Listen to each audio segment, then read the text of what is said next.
So the local banker, don't always blame him for your problems. It goes back further than local banker. In fact, it goes all the way back to 1913. The week before Christmas, most congressmen had gone home. They had made sure that just enough stayed in Washington to pass what they wanted to pass in the form of the Federal Reserve Act. The Federal Reserve Act gave a private entity the power over the American dollar.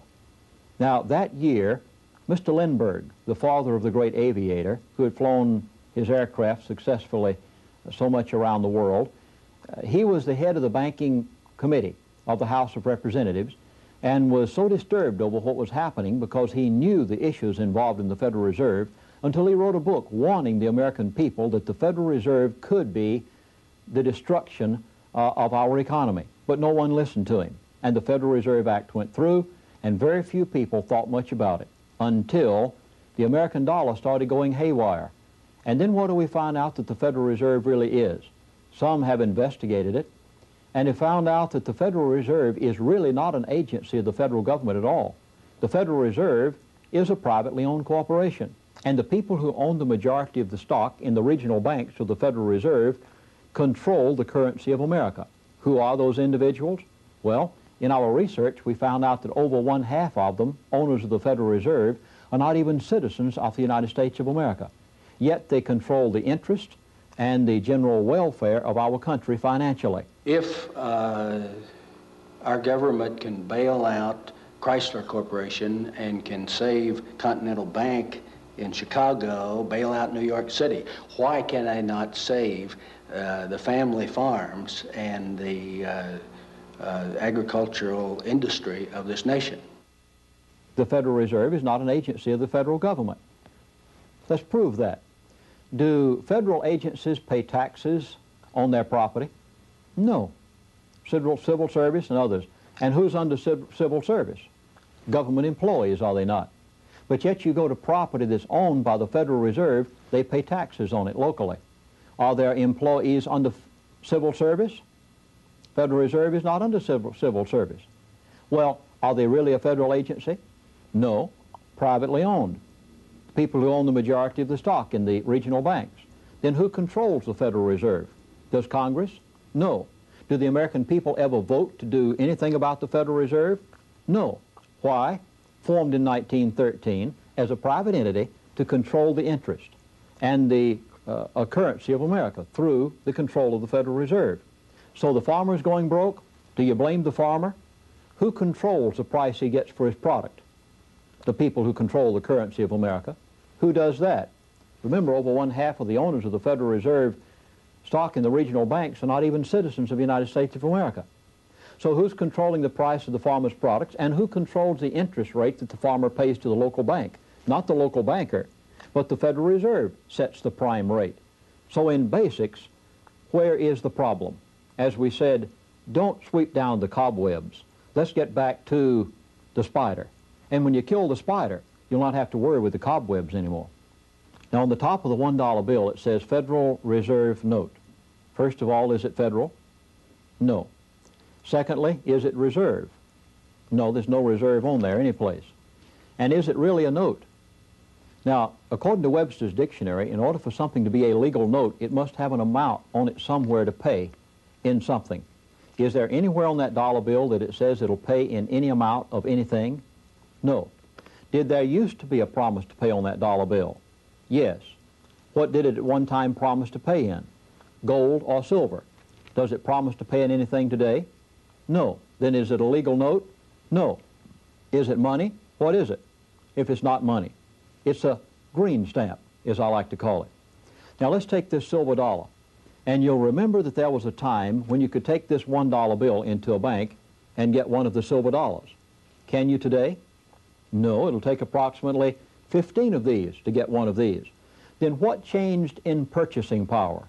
The green stamp or the silver dollar? The silver dollar today will still purchase what it would purchase 20 years ago. What will this purchase today? Approximately 13 cents of what it would purchase 20 years ago. So what did they do to the American farmer? They loaned him money in this purchasing power. Now notice the words purchasing power. What has changed purchasing power, this or this? The silver dollar is still worth the same purchasing power today it was 20 years ago. What changed purchasing power? What did the power brokers of money do? They changed the purchasing power of that person's money in the lending institution. What did they do? They robbed them of approximately 2/3 of its purchasing power. They've done the identical same thing to the farmer. Now we say it's the farmer's fault that he's broke. Quite to the contrary. The farmer is not at fault for being broke at all. It's the fault of the people who stole the purchasing power of the money from the farmer, loaned him at this rate, asked him to pay back at this rate, knowing all the time that they would get the farm for the price of the combine in 5 years. Usury, quite a subject. Usury is exorbitant interest that's charged to people. The system wants to keep people into a usury situation. After all, it's a vicious cycle where there is no end. And once you get into it, the wealth that you're gaining by your labor is stolen. Usury is condemned in the Bible. God made it very plain that the land of Palestine was not to be involved in usury. God's people in the Old Testament were not to be involved in usury. And usury has brought about the destruction of the American farmer, because once they get them into a usury or interest system whereby the interest goes so high until the farmer is paying back more in interest than what they can make on their crops, then they can confiscate the farm and get it without paying 1 penny for it. I was born in America. I'm proud to be an American. I plan to stay in America. When we pledge allegiance to the flag of the United States, what do we say? Do we say, I pledge allegiance to the flag of the United States and to the democracy for which it stands? Not on your life. We say, and to the republic for which it stands. Why? People under a republic cannot be made slaves. People under a democracy can be. Why? Because a democracy is run by a bureaucracy. Ask the average politician what America is. What do they say? A republic or a democracy? Invariably, they'll say a democracy. Why? Because that's what we've been changed to be, in order that we can be controlled. But what were we, and what were we given by the Founding Fathers? We were given a constitutional republic. The two are as far separated from each other as east is from west. People oftentimes ask me, don't you believe in obeying government? I said, I sure do. Which one? After all, we have two forms of government in America today, not one. We have a constitutional republic given us by the Founding Fathers, in which they gave us the great American dream. We have a democracy which has seduced our constitutional republic, which is run by a bureaucracy, is soon to turn into a mobocracy, and has made us we the sheeple instead of we the people. But I think it's time to get back to a constitutional republic and say, I will not be a slave. We're being controlled. There is an intentional misinformation that is being pumped to the American people by someone.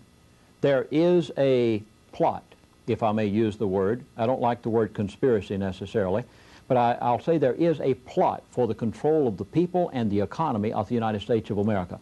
And what's happening to the American farmer today is that they are being intentionally controlled by a design plan, and their farms are being confiscated by a design plan that was initiated many, many years ago.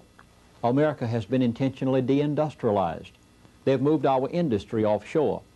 Then they're breaking the banking industry of America, or the banking institutions of America. Then the farmer, because whoever controls the food can ultimately control the people. Therefore, the farms of America must be confiscated. They must become corporate farms. They care not about the local farmer. After all, who cares about people from the top level? That's the direction that these people think in. They don't think in the same terms you and I think in. So, in my book, Syndrome of Control, I describe these people as the internationalist.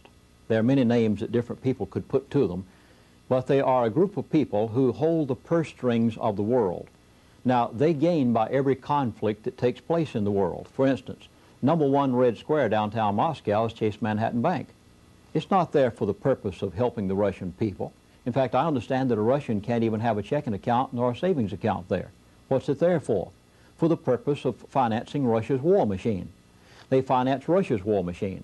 They finance America's private enterprise that builds America's war machine. Every time our president goes to a summit conference and comes back and says negotiations broke down, they love it. Russia borrows more money from them, America borrows more money from them. They finance both sides of every war. They have everything to gain by it. They have everything to gain by breaking the American farmer, by breaking America's airlines, by breaking the American privately owned bank. Let's take an illustration of this. If the local bank goes under, remember that the FDIC guarantee the money that's in those banks. Now, who is the FDIC? Let's take those letters and examine them one by one. First of all, the letter F stands for federal. Well, are they really federal? Is Federal Express federal?